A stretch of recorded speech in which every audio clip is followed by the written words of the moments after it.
Vou falar sobre um assunto hoje que eu nunca falei, e foi bom, eu gostei de ter estudado esse assunto, porque eu, inclusive, tenho lipedema. Minha mãe tem um lipedema absurdo, e eu já imaginava que eu tivesse, mas estudando e olhando para trás, depois eu vou falar um pouquinho da história do meu lipedema. E eles me deram essa proposta dessa palestra por conta de uma tecnologia para lipedema. Eu falei, tecnologia para lipedema? Isso, né, não conhecia. E estudando melhor faz todo sentido essa tecnologia para lipedema, e nós vamos falar um pouquinho disso. Então, eu não vou falar só da tecnologia, porque a gente precisa entender o lipedema para depois a gente falar um pouco da parte da tecnologia. Então, vamos lá. Já me apresentei. Não tenho conflito de interesse nenhum, tá? Nenhum mesmo, assim, né? Tanto nessa palestra como na outra. Então, eu estou livre aqui para falar toda a minha opinião. Então, vamos lá. O lipedema é uma condição crônica que afeta as mulheres, é raríssimo em homens, né? Afeta uma média de 10% das mulheres.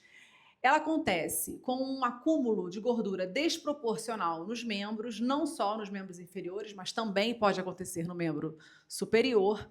Em geral, ela poupa mãos e pés, o que nos ajuda no diagnóstico diferencial com outras questões que possam gerar edema de membros. Frequentemente acontece e se agrava por mudanças hormonais, como puberdade, gravidez e menopausa. No meu caso, gente, eu com 19 anos comecei a tomar anticoncepcional, né? Aquele com estrogênio e progesterona. E eu não tinha culote, assim. Eu fiquei com um culote muito grande, muito maior, uma coisa pontuda. Assim, foi um marco na minha vida que foi com o uso do anticoncepcional, né? Há mais de 20 anos atrás. Então, a exposição hormonal, tanto, né, com o uso de hormônio quanto a puberdade, gravidez, né, ou menopausa. E ainda há incertezas sobre o seu diagnóstico e sobre o seu tratamento, né? Existem muitos artigos na literatura, inclusive artigos antigos, existem grandes estudiosos do tecido adiposo no mundo, né? Krulig é um cara que eu já leio muita coisa dele. Existem várias hipóteses em relação ao diagnóstico, inclusive esse Krulig fala da possibilidade de infecção bacteriana nesse tecido adiposo aí, como se fosse uma contaminação. Então, o que eu quero dizer com isso? Que a fisiopatologia ela é incerta. Por isso que a gente não consegue ter um tratamento muito assertivo, né? É uma doença que precisa se realizar vários tratamentos. Então, em geral, né, clinicamente, o paciente tem uma distribuição desproporcional dessa gordura e geralmente é bilateral. Então, isso ela acontece naquelas mulheres que a gente vê que às vezes são muito magrinhas em cima e embaixo elas têm a coxa muito grossa, mas também acontece, por exemplo, eu não sou tão desproporcional assim, então é possível também. Talvez se eu engordar muito, pode ser que eu fique mais desproporcional. Mas o fato de ser desproporcional em relação a outros membros também é um fato, apesar de que você pode ter na perna e pode ter no braço. Sintomas dolorosos, eu vou explicar por quê, mas em geral a paciente tem muita dor ao toque, é uma paciente dolorida. A gente antigamente falava, celulite dói, é um tecido inflamado dói, eu falava isso. E não é bem assim, né? Não dói só porque é celulite. Tem gente que tem celulite e não tem dor. Então, no lipedema, a dor é importante. E uma resistência à dieta. Eu assisti uma palestra de uma colega que faz criolipólise para lipedema, muito interessante. Ela também é uma grande estudiosa de lipedema.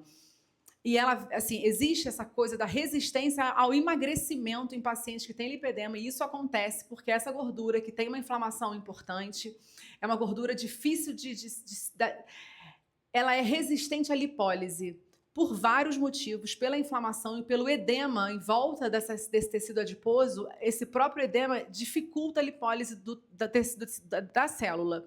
E essa médica que fez um projeto lindo com criolipólise, quando as pacientes dela tratavam o lipedema, essa gordura, quando essa gordura diminuía, a paciente perdia peso.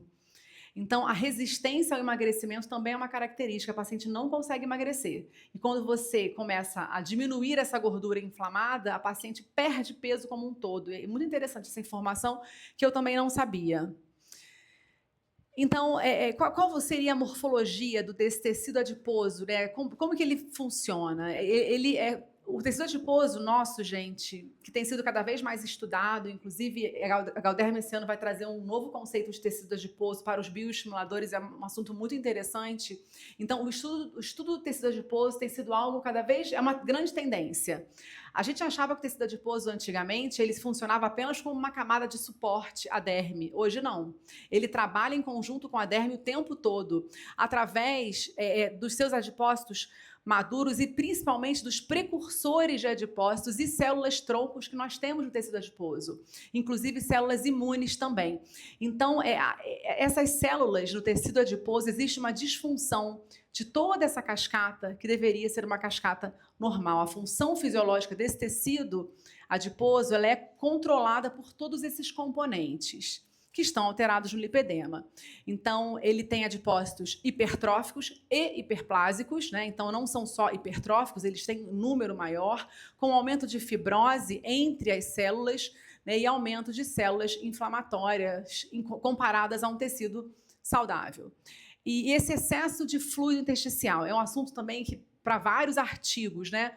Que o paciente tem uma alteração de microvasculatura, o paciente tem alteração também do tecido linfático. O paciente do lipedema não tem um tecido, não tem os vasos linfáticos normais, tecido não, vasos.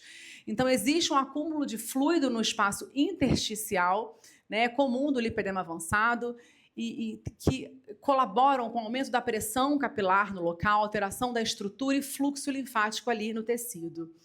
Então, a dinâmica é complexa. Quanto mais complexo é a doença, mais complexo é o tratamento.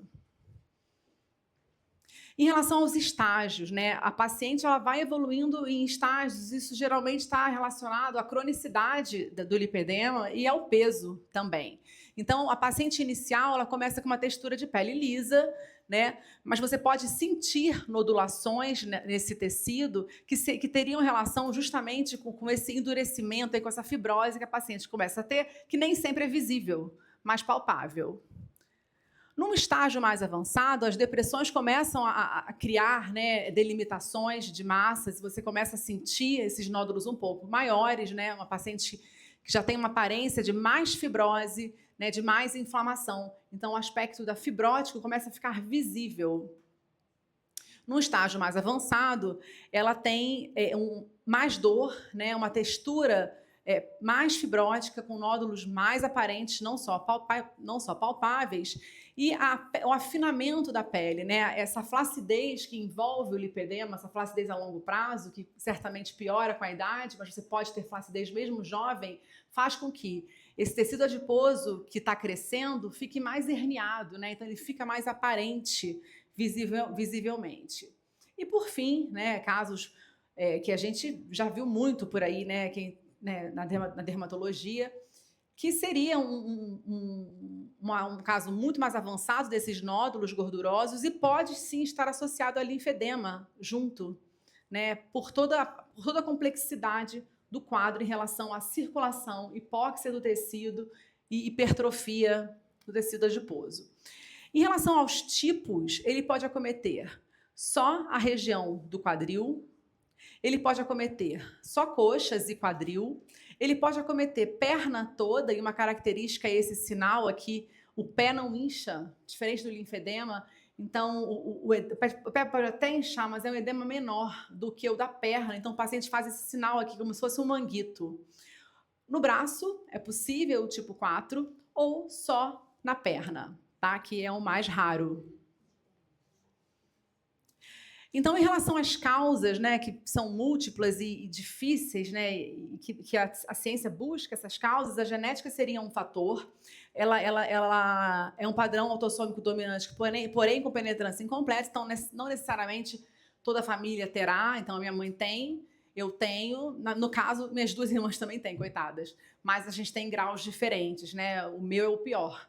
Então, nós não temos o mesmo grau da nossa mãe, nem temos o mesmo grau entre nós, né? E poderíamos não ter todas. Então, a penetrância é variável, mas tem relação com a genética.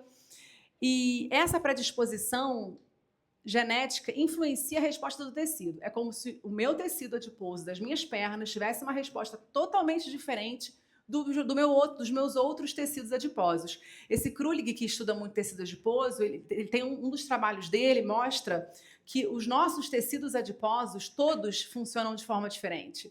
O nosso tecido adiposo extra-abdominal é diferente do da perna, que é diferente do braço, diferente da face e diferente do visceral. Então, a gordura ela vai muito além do que a gente imagina. Inclusive, elas todas funcionam de forma diferente. Funcionar de forma diferente, elas reagem de formas diferentes aos estímulos hormonais, estímulos de dieta. Então, a gordura do nosso corpo, ela não funciona igual. A gordura da minha perna não funciona igual a gordura do meu rosto.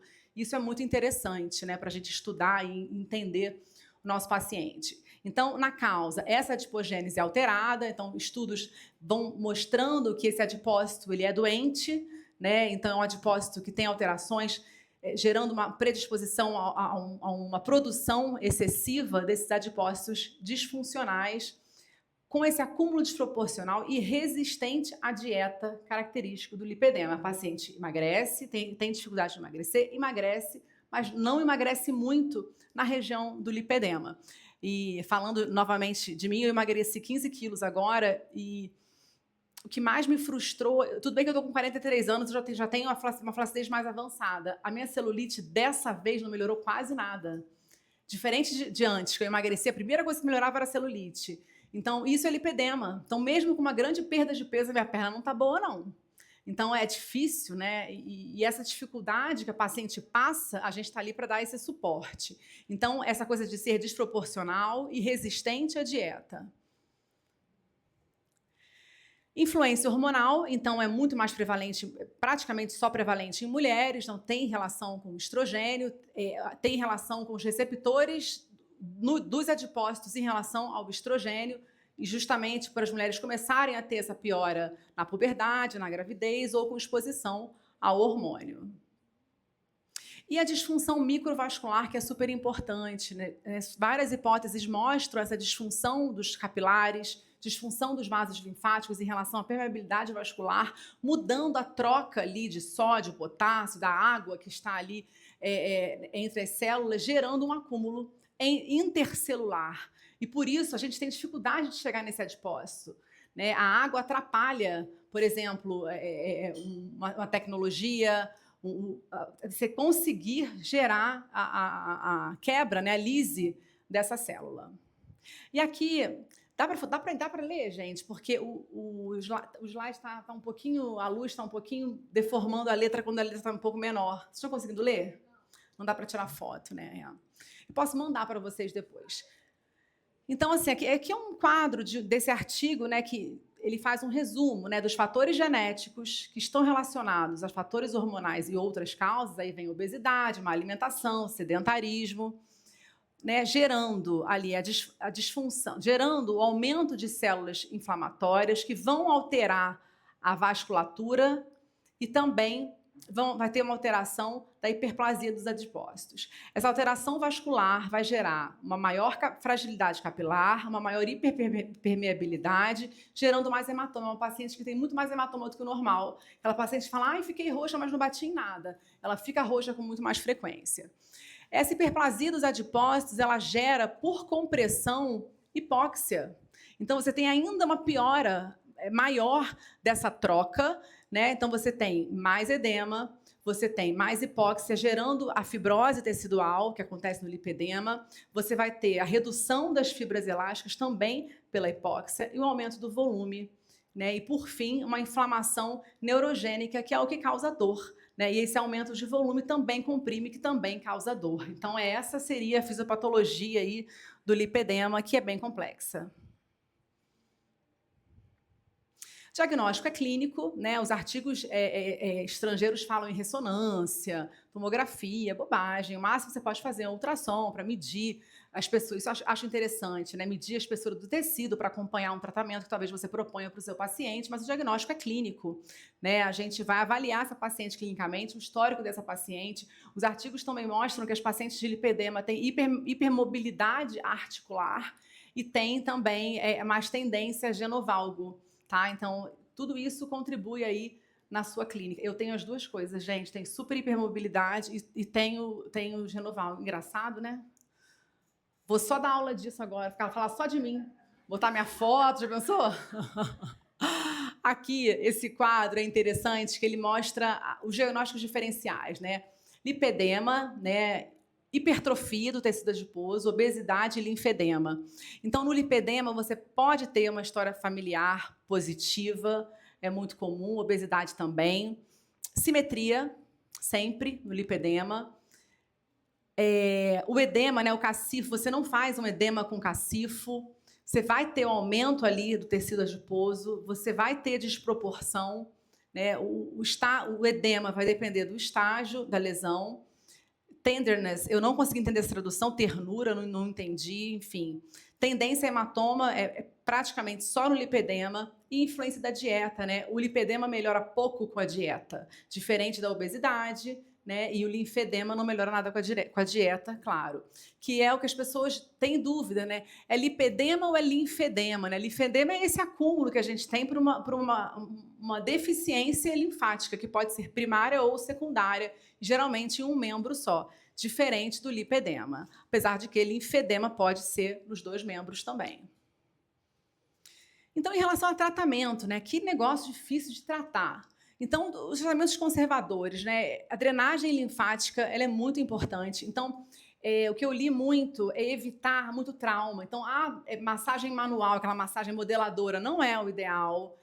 Por exemplo, um Celutec, não sei se vocês conhecem, que é uma vibração que a gente faz para celulite, se ele for muito forte, não é o ideal, o paciente morre de dor.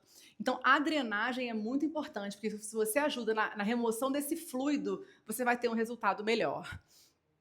E tratamentos para redução da gordura e evitar tratamentos muito inflamatórios. Por exemplo, talvez fazer enzima para uma paciente com lipedema não seja a melhor opção, porque a enzima inflama pra caramba para gerar a lipólise ali.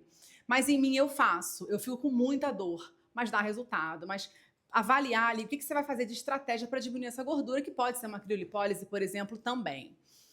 Terapia compressiva, então usar aquelas bombas pneumáticas que são usadas em cirurgia, eu estou querendo comprar para ter em casa, então chegar em casa, usar a bomba e usar a meia elástica para ajudar na circulação. Atividade física, não é musculação, não é atividade de alto impacto, o ideal é atividade de pouco impacto e atividade na água. O movimento na água ajuda nessa drenagem, então hidroginástica seria o ideal, mas nada impede o restante. Só que assim, a musculação, os exercícios de mais impacto não vão melhorar tanto o lipedema, mas são importantes por outros motivos.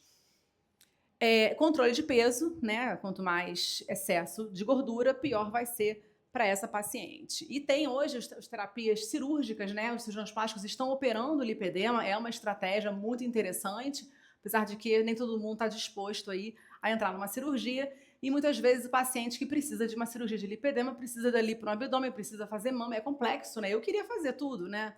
Mama, abdômen, lipedema, mas é difícil, vou ter que entrar quantas vezes no centro cirúrgico para chegar no lipedema, né? Mas é uma saída para quem tem um corpo super ótimo, mas está ali só com uma questão na perna. E o objetivo dessa aula hoje é trazer uma opção de tecnologia para essa doença, e isso foi uma novidade para mim, mas faz todo sentido.